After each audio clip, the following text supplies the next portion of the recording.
আমার রান্নাঘরে তোমাদের সবাইকে স্বাগত। তো আজ করব আমি মশলাদার কচুরি। তো দেখে নাও এখানে আমি কি কি মশলা নিয়েছি। এখানে নিয়েছি কিছুটা পরিমাণ আলু, লঙ্কা, পেঁয়াজ, আদা, রসুন, এই সব কটাকে একসঙ্গে আমি পেস্ট করে নেব। তো এখানে একটা পাত্র নিয়ে নিয়েছি, এখানে নিয়ে নেবো সামান্য পরিমাণ সুজি। তো এর মধ্যে দিয়ে দেবো আমি হাফ কাপ মতো ময়দা। তো দিয়ে দেবো আমি 1 বাটি বেসন এর মধ্যে। তো এখানে আমি কিছুটা গুঁড়ো মশলা নিয়ে নিয়েছি, এখানে নিয়েছি ধনের গুঁড়ো, জিরার গুঁড়ো, হলুদ গুঁড়ো, লঙ্কার গুঁড়ো। তো এটাকে আমি এই ব্যাটারের মধ্যে মিশিয়ে নেব। তো দিয়ে দেবো এখানে স্বাদ মতো লবণ। তো এখানে দিয়ে দেবো পেস্ট করা মশলাগুলো এর মধ্যে দিয়ে দেবো। তো এটাকে আমি একসঙ্গে ভালো করে মেখে নেব। অল্প অল্প জল নেবো আর শক্ত শক্ত করে মেখে নেব। তো এটা আমার মাখা হয়ে গেছে, আমি সামান্য পরিমাণ তেল দিয়ে দেবো গাড়িটা।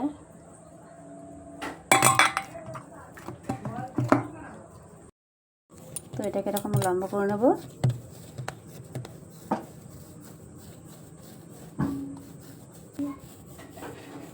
তো এইটাকে আমি কেটে নেব সুন্দর করে।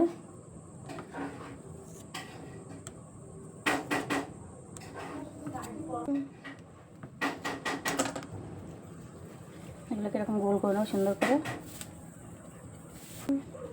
তো সব কটা এই যে এইভাবে গোল করে নিয়েছি। এই যে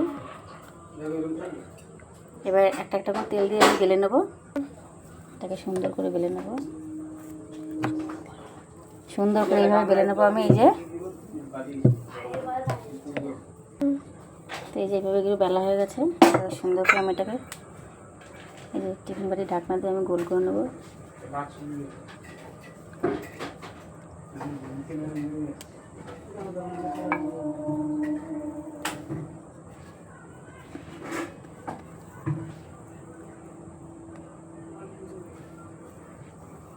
কড়াতে তেলটা গরম হয়ে গেছে, এটা ছেড়ে দেবো আমি।